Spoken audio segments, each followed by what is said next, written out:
Hi, this is Dr. Kolodenker, and I wanted to talk about the importance of social media, internet, web traffic, web pages, educational videos for patients, and how it relates to building a private practice. So this really is for the new physician graduates out there that are thinking about starting your own practice, going into practice, somebody expanding somebody's practice, and even to the guys that are out in practice now. I think that if you take a lot of these ideas and implement them into your practice, it will really have a significantly positive, beneficial outcome in the way that your patients feel and the amount of patients that you will be seeing. So when it comes time to education, a lot of physicians feel that if I put all this information out on the net for free, I'm going to stop seeing those types of patients, and I don't believe so at all. I have plenty of videos on foot pain, plantar fasciitis, and yet I continue to see large amounts of plantar fasciitis. I think from the public perspective, you become more of an authority on it, and people come in and they are 98% sure that they have plantar fasciitis.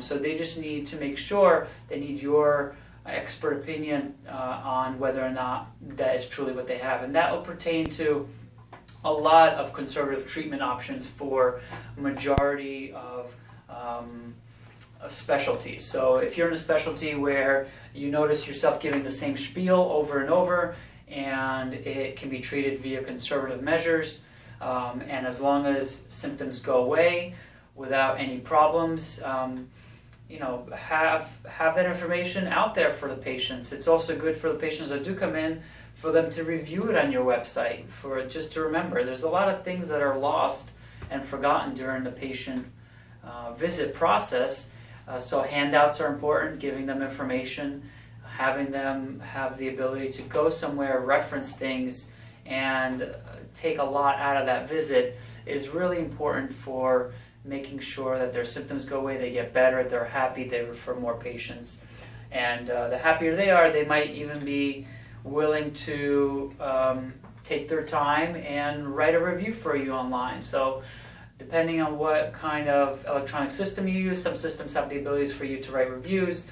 There are things like Healthgrades, Yelp, which also have reviews. There's things like ZocDoc, which also people write reviews. And so there's lots and lots of things online where you can find reviews. I would say some sites are more honest than others. You can definitely buy a whole lot of reviews, and I think the public is understanding of that and aware of that. So if you go to a lot of these sites where physicians pay to be on, where they pay for their name to appear, they pay for appointment times, there's sort of a conflict of interest there.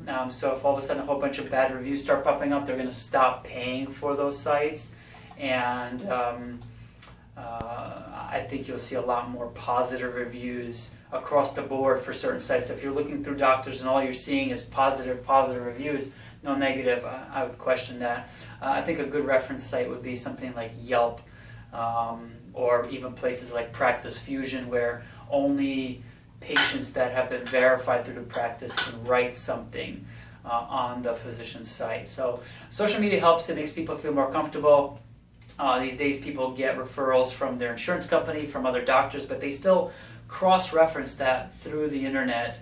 It's important to have an interactive website, something that patients feel comfortable scrolling through, looking through, obtaining information on, getting some free advice on. There's nothing wrong with saving patients some money and time to come in here. Like I said, anything conservative that you can put it on your website. It will still continue to drive traffic through your door, and you'll help thousands and thousands of people, honestly, throughout the world, because you'll be able to track to see that your videos will be seen all over the world and hopefully helping people. I do some expert advice for physicians on how to build sites, on how to market yourself, on what to say, colors, pictures, lots and lots of different things. So if you have any questions and you're interested in something like that, you could always send me an email, footpain@gmail.com.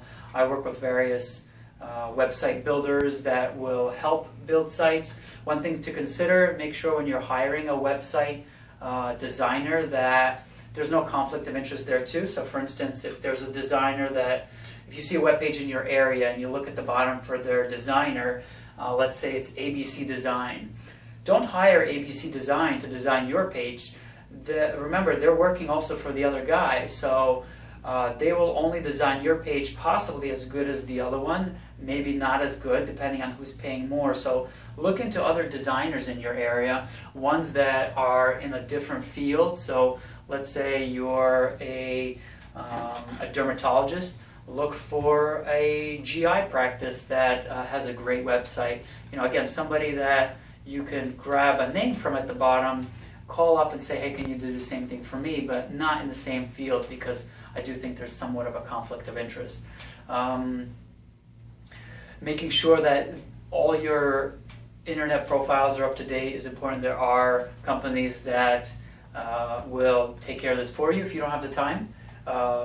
We have companies available that do that. So it's just a matter of a phone call away. There's plenty of doctors that currently do not have an internet presence, that do not see patients come to them that are booked online, and I think they're missing out on a large chunk of patients that they could be seeing, especially the PPO market, the Medicare market. A lot of the HMO is not as significant, so if you have a huge HMO practice, you likely won't see a lot of this happening because they're just overwhelmed with volume of patients. They're not going to really take as much time to develop that online presence because it really doesn't benefit them as much. But for those people that are independent, that are shoppers, consumers that are willing to pay cash price, I think they do a lot of research, and they expect, just like I expect when I look online, I like some information from the doctor, something to help me out. So like I said, if you're interested, email me, footpain@gmail.com. I could definitely help you work on something like that. And good luck out there.